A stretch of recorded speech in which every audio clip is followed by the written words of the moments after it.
Welcome, everybody, to the Single and Stiletto Show. I'm Suzanne Oshima, and I'm a life and love transformational coach and founder of Single and Stilettos. Today, we have a very special guest, Antia Boyd, and she's a Magnetize the Man expert.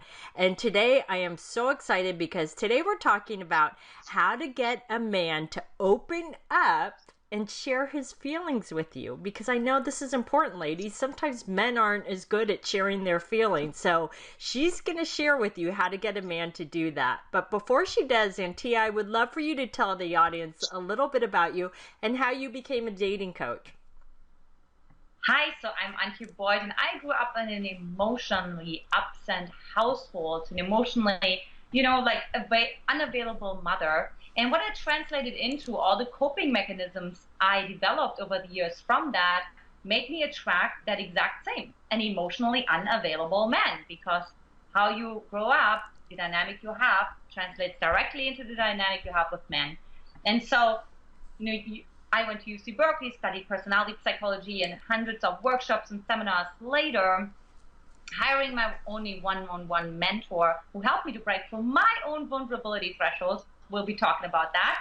I attracted my loving husband, who, by the way, also is a dating coach, of now 4 years into my life. Aw, and I know, and you guys are like the most beautiful couple.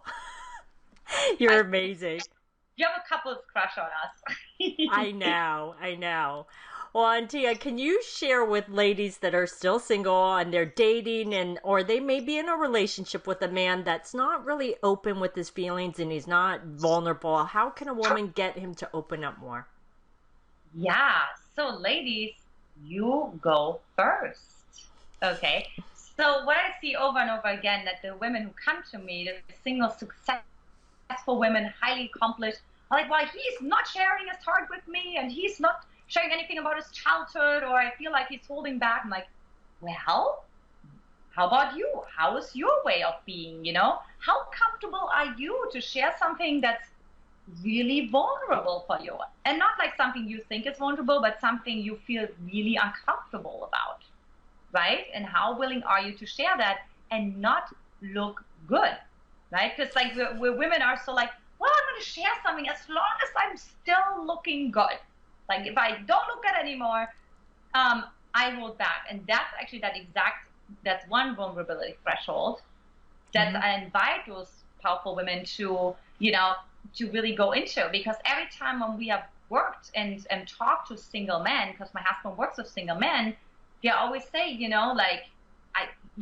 when they had a woman who was really emotionally available, meaning she was willing to be sad and cry in front of him, and she was also willing to lose her, in front of him, right? Completely get angry, furious, rage monster. Then he's like, wow, I can feel myself through her. Like I can access my emotional body through her that I otherwise, I couldn't. I can't even recognize it because it's such a blind spot for men, right? Because they emotionally, less connected, less complex, whatever you want to call it, but they don't have that muscle so strongly evolved. So that's what I tell women. I'm like, go into the emotion that you feel the most uncomfortable with. So I just have to underline 100 times one of the things that you said, because it's actually very key. And I want to make sure women catch this about how you said it's not just sharing something vulnerable. It's about sharing something that's really uncomfortable. Like doesn't make you look good, because we're all about, I need to look good, especially with somebody new, right? We don't want them to think or judge us or think horrible things. And so that's very key. And can you give the ladies like maybe one or two examples of something that's really vulnerable that doesn't make you look good? Oh, 100%. So 2 years ago, it was about 2 or 3 years ago. No, it was about a year after we got married.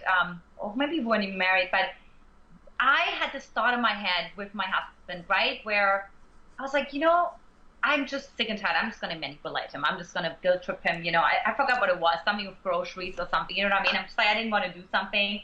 And I was like, well, hold on 1 second. You know what I mean? Like, so I just like went to him and I said, hey, babe, I have to tell you something. Like, I just, my mind just really wanted to, like, manipulate you right now, And he's like, oh, really? Like, how did I want to do that? And I was like, well, you know, want to guilt trip you, you know, and take advantage that you trust me, that you love me, and that you're so open and you want to make me happy.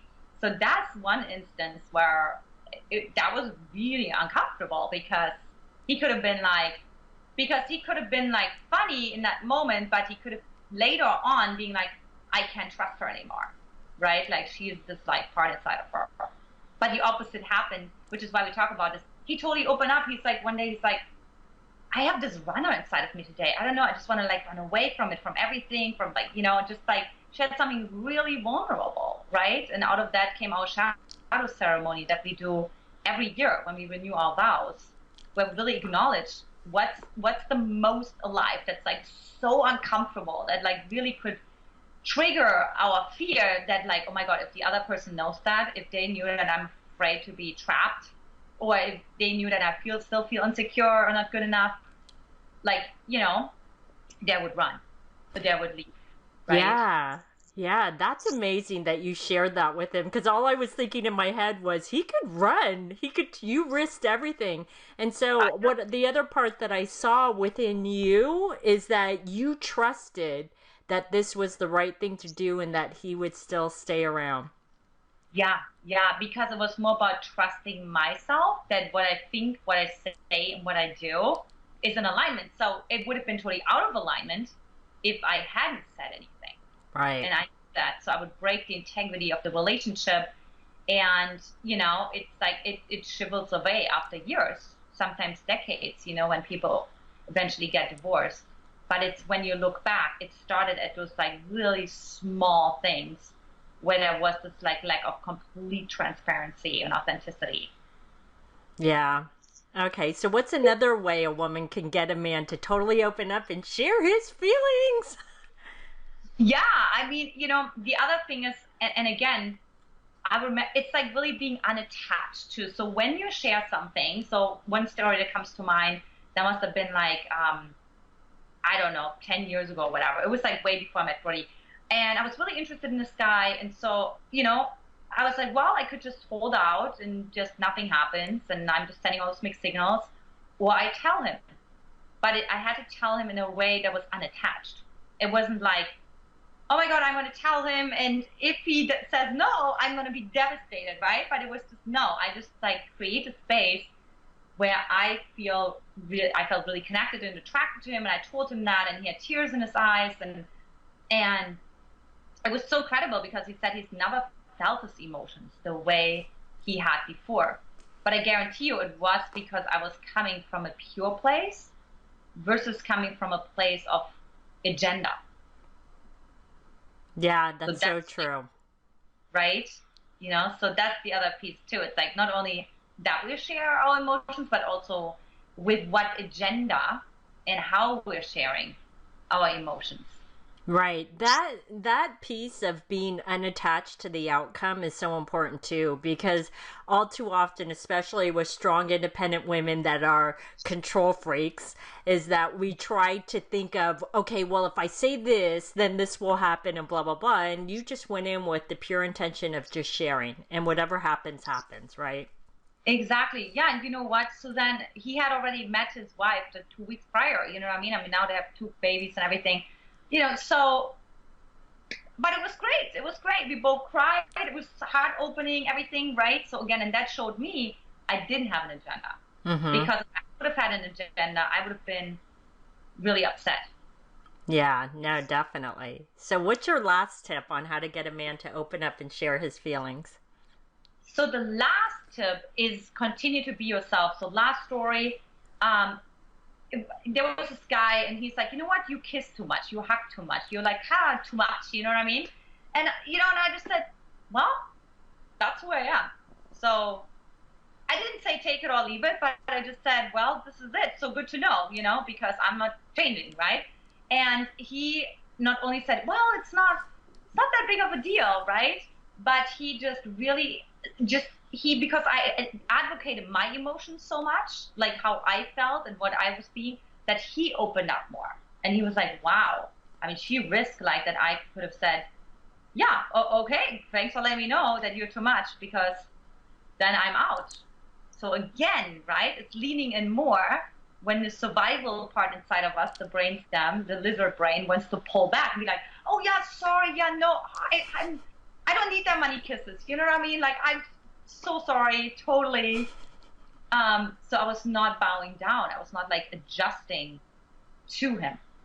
Well, and also what I see that was happening for you is you were being true to yourself and your feelings, and had you pulled back, you wouldn't be in alignment with yourself, and so then you would be holding back in other ways because you would be feel like you're like walking on eggshells, right? Oh, totally, totally. And Yeah. ladies, let me tell you, this guy, he kept pursued me. He even went across country. He was calling me twice a week where he was and everything. So it's really amazing what happens when you stay true to yourself. Yeah, that's very key. Instead of trying to pretzel yourself into being something that the man wants, right? Totally, absolutely. Awesome. Well, these have been some amazing tips. So, Antia, please tell our audience about your free gift.